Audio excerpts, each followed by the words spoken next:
হয় আজি পুৱাতে আমি নিৰ্ভৰযোগ্য সূত্ৰৰ পৰা এটা খবৰ পাওঁ যে দুগৰাকীকৈ বিহাৰৰ মোষ্ট ৱান্টেড ক্ৰিমিনেল তেওঁলোক ডকাইত হয় বাগলাৰ হয় তেওঁলোকে আহি কামাখ্যা ৰেলৱে ষ্টেচনৰ ওচৰত এঘৰ মানুহত বাহৰ পাতি থকা বুলি আমি খবৰ পাওঁ আৰু খবৰ পাই আমি তেওঁলোকৰ ইনফৰমেশ্যন উলিয়াই লওঁ ক'ত আছে কি কথা আৰু একৰ্ডিংলি আমাৰ জালুকবাৰী পুলিচ ষ্টেচনৰ এটা টিম লৈ মই নিজেই সেই ঘটনাস্থলীত উপস্থিত হৈ তাৰ পৰা দুগৰাকীকৈ ড্ৰেডেড ক্ৰিমিনেল ডকাইত দুজনৰ নাম হৈছে বিকাশ কুমাৰ সিং বেগুচৰাই ডিষ্ট্ৰিক্টৰ আৰু এজন হৈছে মুৰাৰী কুমাৰ সিং এই দুইগৰাকীক আমি তাৰ পৰা আটক কৰিবলৈ সক্ষম হওঁ আৰু যেতিয়া আমি বিহাৰ পুলিচৰ লগত ইতিমধ্যে আমি কণ্টেক্ট কৰোঁ আৰু তাৰ পৰা আমি গম পাওঁ যে এই দুগৰাকী ব্যক্তিয়ে অসমত আহি ইতিমধ্যে যিবিলাক আমাৰ বেংক ডকাইতি হওক বা জুৱেলাৰী শ্বপত ডকাইতি হওক যিবিলাক ঘটনা ঘটি আছে ঠিক তেনেকুৱা ধৰণৰ এটা পৰিকল্পনা লৈ তেওঁলোকে ইয়াত বাহৰ পাতি আছিলে আৰু তেওঁলোকে আহি ইয়াত গুৱাহাটীৰ যিকোনো জুৱেলাৰী শ্বপত তেওঁলোকে ডকাইতি কৰাৰ পৰিকল্পনা কৰিছিলে আৰু বাকী যিসকল তেওঁলোকৰ গেং মেম্বাৰ্ছ আছে তেওঁলোকক এই দুই এদিনতে আনি তেওঁলোকে পৰিকল্পনাটো সফল কৰাৰ এটা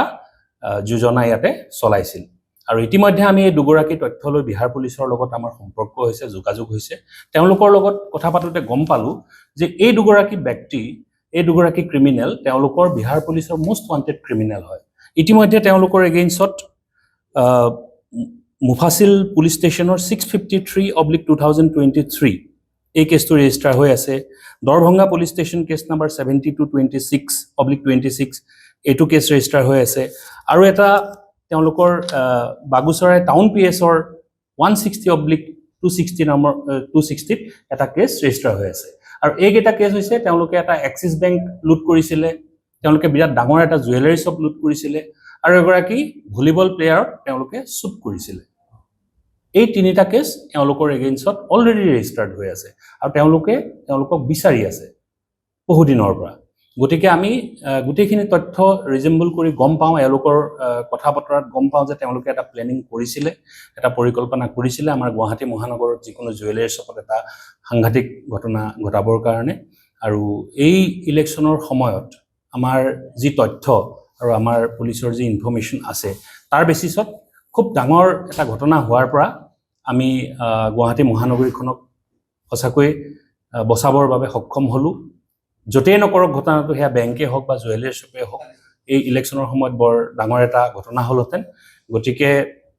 আপোনালোকক আমি জনাবলৈ পাই সুখী হৈছোঁ যে খুব ডাঙৰ এটা কুটাঘাতৰ পৰা আমাৰ গুৱাহাটী মহানগৰখন ৰক্ষা পৰি আৰু তেওঁলোকক সোধপোছ আমি ইতিমধ্যে কৰি আছোঁ বিহাৰ পুলিচৰ লগত আমাৰ সম্পৰ্ক হৈছে তেওঁলোকৰো টীম এটা আহি কাইলৈ উপস্থিত হ'ব আৰু পৰৱৰ্তী সময়ত আমি ইনভেষ্টিগেশ্যনটো যদি আৰু আগবাঢ়ি যায় তেতিয়াহ'লে বাকীখিনি তথ্য আমি আপোনালোকক দিবলৈ সক্ষম হ'ম